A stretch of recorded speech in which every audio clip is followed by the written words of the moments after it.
Islam tidak bertabrakan dengan harta, tapi juga tidak menyatakan bahwa harta itulah segala-galanya. Harta itulah yang akan membuat orang bahagia. Dan kehidupan Nabi kita tercinta Muhammad sallallahu alaihi wasallam, wahai orang-orang yang membaca biografi Nabi Muhammad sallallahu alaihi wasallam, wahai orang-orang yang membaca sejarah kehidupan manusia terbaik di permukaan bumi, Rasulullah sallallahu alaihi wasallam, apakah beliau hidup dengan bergelimang harta? Ataukah beliau hidup dengan kehidupan yang bersahaja? Jawabannya adalah beliau tidak hidup dengan bergelimang harta. Beliau hidup dengan penuh kesahajaan. Umar bin Khattab radhiyallahu taala an, diriwayatkan oleh Imam Muslim, masuk ke rumah Nabi kita tercinta sallallahu alaihi wasallam di saat beliau sedang ada masalah dengan istri-istrinya, salawatu rabbi wa salamu alaihi, ketika para istri Nabi meminta tambahan uang belanja bulanan yang membuat Nabi sedih. Salawatu rabbi wa salamu alaihi. Ketika itu Umar bin Khattab masuk ke rumah Nabi sallallahu alaihi wasallam. Kata Umar mengatakan, aku tidak temukan apa-apa di rumah Nabi sallallahu alaihi wasallam kecuali alas tidur beliau untuk tidur. Kemudian saya melihat sebuah tempat untuk menyimpan gandum tidak banyak. Kemudian saya melihat bejana air, dan rumah Nabi tidak dihiasi oleh harta. Dan alas tidur beliau pun adalah alas tidur yang biasa-biasa saja. Berbekas di tubuhnya ketika dijadikan alas tidur, alas yang kasar. Salawatu rabbi wa salamu alaihi. Dan ketika Umar radhiyallahu taala anhu meneteskan air mata melihat keadaan Nabi SAW yang sangat bersahaja, kata Nabi SAW, ada apa wahai Ibnu Khattab? Umar mengatakan, ya Rasulullah, tidakkah engkau ambil sebahagian kenikmatan dunia, sementara penguasa-penguasa Persia dan Romawi hidup dalam kenikmatan yang luar biasa? Kata Nabi SAW, ulaika ujjilat lahum hasanatuhum fil hayatid dunya. Mereka adalah orang-orang yang ingin mendapatkan kenikmatan hanya di dunia.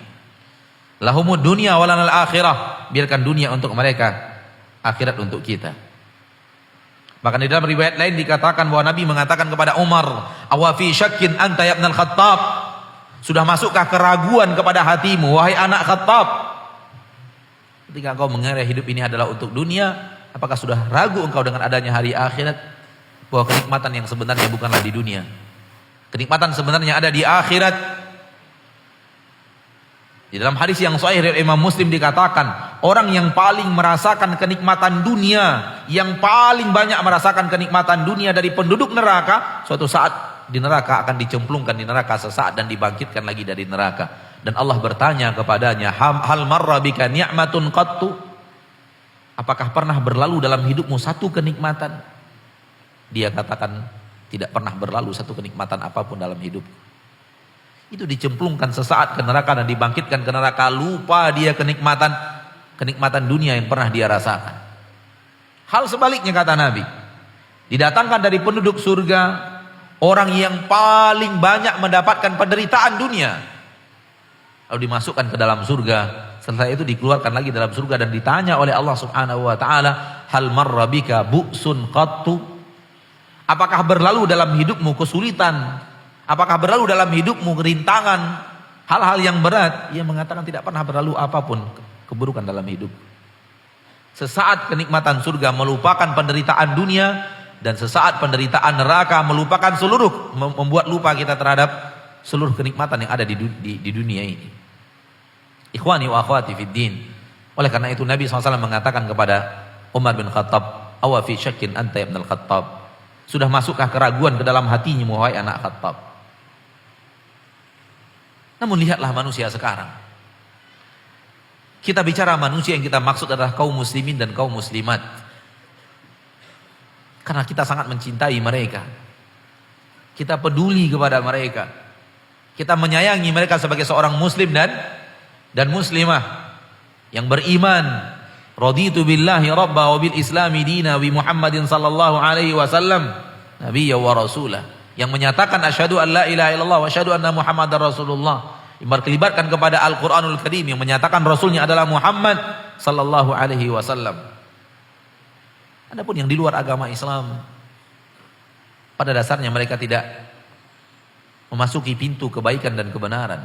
Akan tetapi yang kita bicarakan kita di sini adalah umat Islam. Lihat kebanyakan mereka mengejar kebahagiaan tidak kembali kepada ayat-ayat Allah Subhanahu wa taala. Mengejar kebahagiaan di balik harta, harta dan harta, harta dan harta.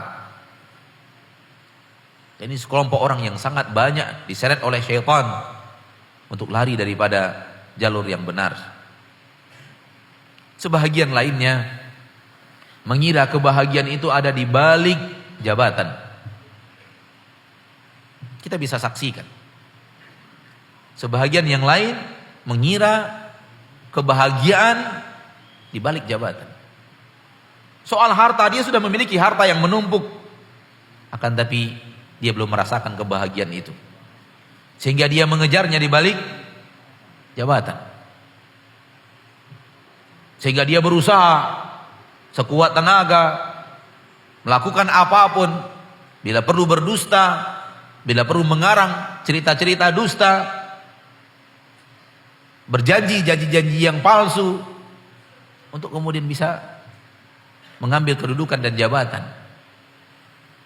Dia mengira bahwa kalau dia sudah menjabat dia bisa menjadi orang yang bahagia. Dan jabatan, tahta pun tidak pernah menjanjikan kebahagiaan apapun. Yang lainnya mengejar kebahagiaan di balik popularitas. Yang lainnya mengejar kebahagiaan di balik popularitas. Dia kejar bayang-bayang kebahagiaan di balik menjadi orang yang terkenal. Sehingga apapun dia kerjakan, apapun dia korbankan, harga diri dia korbankan, agama dia korbankan, pengetahuannya tentang halal dan haram dia korbankan, pengetahuan tentang ini yang dimurkai oleh Allah Tabaraka wa Ta'ala, jalan yang salah dia korbankan demi mengejar popularitasnya. Dan semua manusia-manusia itu tidak akan menemukan kebahagiaannya, karena Allah tidak menyembunyikan kebahagiaan di sana. Allah tidak menyembunyikan kebahagiaan di balik harta, Allah tidak menyembunyikan kebahagiaan di balik tahta, dan Allah Tabaraka wa Ta'ala tidak menyembunyikan kebahagiaan di balik popularitas. Wahai saudara-saudaraku yang merasa hartalah yang akan membawa Anda bahagia, tahtalah yang membawa Anda bahagia, popularitas yang telah membuat Anda bahagia, Anda salah jalan. Ayat-ayat Allah tidak mengatakan hal yang seperti itu. Apabila kita membaca ayat Allah dan hadis-hadis Rasulullah tentang harta, yang ada adalah mengkerdilkan harta, mengecilkan harta, bukan mengangkatnya dan memuja-mujanya.